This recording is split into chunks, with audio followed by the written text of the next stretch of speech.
அன்பானவர்களே, அன்பு வணக்கங்கள். நீங்கள் நினைப்பதை நிறைவேற்றி தருவதற்கு ஒருவர் தயாராக இருக்கிறார். நாங்க நினைச்சதெல்லாம் நிறைவேற்றி தருவாங்களா? யார சொல்றீங்க குருஜி? கடவுளை சொல்றீங்களா? தெய்வத்தை சொல்றீங்களா?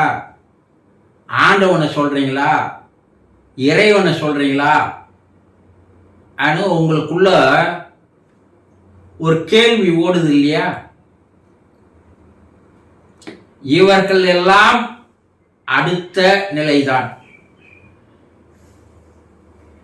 உங்களுடைய நினைப்புகளை, கனவுகளை, லட்சியங்களை, குறிக்கோள்களை எல்லாம் நிறைவேற்றி தருவதற்கு உங்கள் உள்ளேயே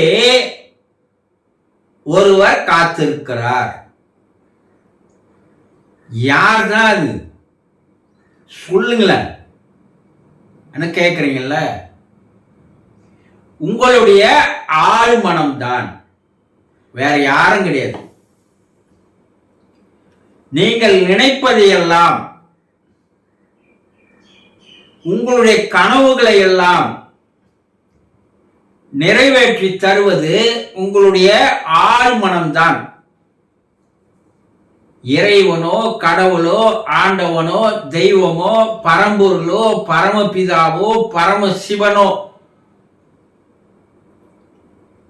இந்த ஆழ்மனம் அனுப்புகின்ற செய்தியைத்தான் அவர்கள் நிறைவேற்றி தருவார்கள். ஆழ்மனம் அவர்களுக்கு செய்தி அனுப்பலன்னா நீங்க நினைக்கிறது எதுவுமே நடக்காது. ஆனா நீங்க என்ன நினைக்கிறீங்க? நான் கோயில் கோயிலா போய் வேண்ட, எல்லா கடவுள்கிட்டையும் கண்ணீர் விட்டு கதறி அழுத, எல்லா இடத்திலையும் பிரார்த்தனை செய்த, வேண்டுதல்களை வச்ச, எந்த கடவுளும் என்னை காப்பாற்றலையே. இப்படிதான் எல்லாரும் சொல்றீங்க. ஆனா ஏன் நடக்கல? நம்ம பிரார்த்தனையில என்ன குறை? நம்ம வேண்டுதல்கள்ல என்ன குறை? இதை எப்பயாவது சிந்திச்சு பார்த்திருக்கிறீங்களா? கிடையவே கிடையாது. நீ போறதெல்லாம் தப்பு கணக்கு. ஆனா யார் பேர்ல பழிய போட்டுறது? இறைவன் மேல் பழிய போட்டுறது. அப்போ எப்படி அந்த வேண்டுதல்களை, பிரார்த்தனைகளை வைக்க வேண்டும்? நீங்க எதை நினைக்கிறீங்க? நான் நினைக்கிறதெல்லாம் நடக்காத போதுப்பா சொல்றீங்கல்ல. ஆனா அந்த நினைப்பை உங்களுடைய ஆழ் மனதில் போய் எப்படி பதிய வைத்தால், எப்படி அது கேட்கிற மாதிரி செய்தீங்கன்னா, முதல்ல நீங்க உங்களுடைய ஆழ்மனத்தை தான் உங்களுடைய நண்பனாக, வழிகாட்டியாக, குருவாக, ஆசானாக மாற்றிக்கொள்ள வேண்டும்.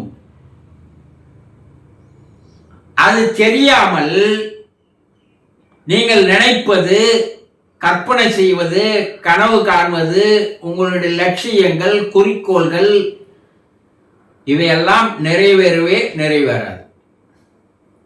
முதல்ல நீங்க உங்களுடைய மனதின் நிலைகளை தெரிந்து கொள்ள வேண்டும்.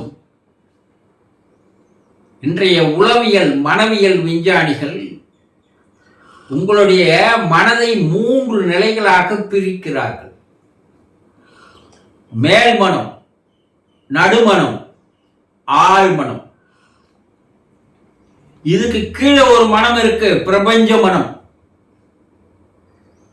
இந்த பிரபஞ்ச மனத்திற்கு அப்பால ஒரு மனம் இருக்கு, அதுதான் இறைநிலை மனம். இப்போ நீங்கள் நினைப்பது, எண்ணுவது, கனவு காண்பது, கற்பனை செய்வது, லட்சியங்கள், குறிக்கோள்கள் எல்லாம் மேல் மனதில் பதிகிறது. இந்த மேல் மனதில் நீங்க பதிவு வைக்கிறது எப்படின்னா தண்ணி மேல போடுற கோலம் மாதிரி. அது என்ன ஆகும், அடுத்த நிமிடம் கலைந்து போய்விடும். ஆனா உங்களுடைய நினைப்புகள், அந்த எண்ணங்கள் உங்களுடைய ஆழ் மனதிலே போய் பதிவு செய்ய வேண்டும். இந்த ஆழ் மனம் என்பது நீங்க கல்லை போல, அந்த கல்லில் செதுக்கப்பட்ட எழுத்துக்கள், சிற்பங்கள் காலத்தால் அழியாது. அது போல உங்களுடைய நினைப்புகள், உங்களுடைய லட்சியங்கள், குறிக்கோள்கள், இவையெல்லாம் அந்த ஆழ் மனத்தில் போய் பதிவு செய்யணும். அது எப்படி பதிவு செய்வது? அதற்கு என்று ஒரு நேரம் இருக்கிறது. அந்த நேரம் என்பது இந்த பிரபஞ்சமே அமைதியாக இருக்கின்ற நேரம். அப்பதான் உங்கள் ஆழ்மனம் நீங்கள் பதிவு செய்வதை ஏற்றுக்கொள்வதற்கு தயாராக இருக்கிறது.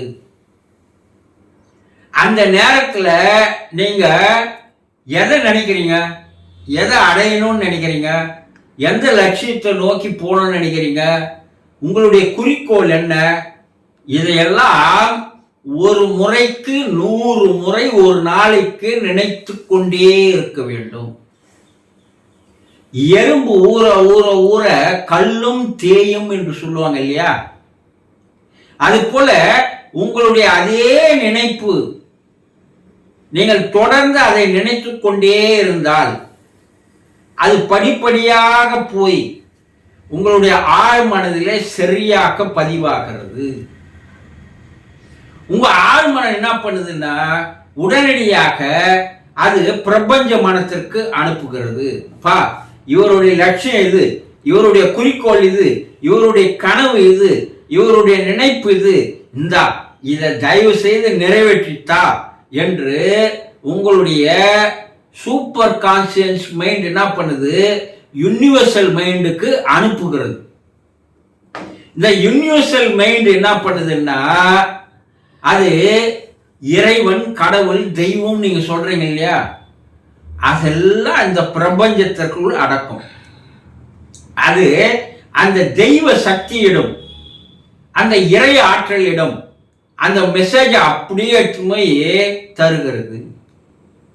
அப்போ அந்த பிரபஞ்சம் என்று சொல்லக்கூடிய அந்த தெய்வீக ஆற்றலானது உங்களுடைய நினைப்புகளை, எண்ணங்களை, உங்களுடைய லட்சியங்களை, உங்களுடைய குறிக்கோள்களை நிறைவேற்றி தருவதற்கு உண்டான வேலையை உடனடியாக ஆரம்பிக்கிறது.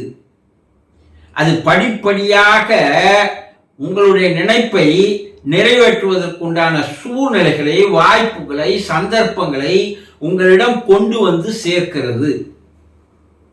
இததான் கேட்டதை கொடுப்பவனே கிருஷ்ணா கிருஷ்ணா என்று பாடலில் பாடினார்கள். நீ கேட்கறது கிடைக்கும், தட்டுங்கள் திறக்கப்படும், கேளுங்கள் தரப்படும் சொன்னாங்க இல்லையா? இந்த வார்த்தைகளை எல்லாம் இந்த சூப்பர் கான்சியஸ் மைண்டை வைத்துதான் எல்லா ஸ்பிரிச்சுவல் அறிவுரைகள் இருக்கிறது.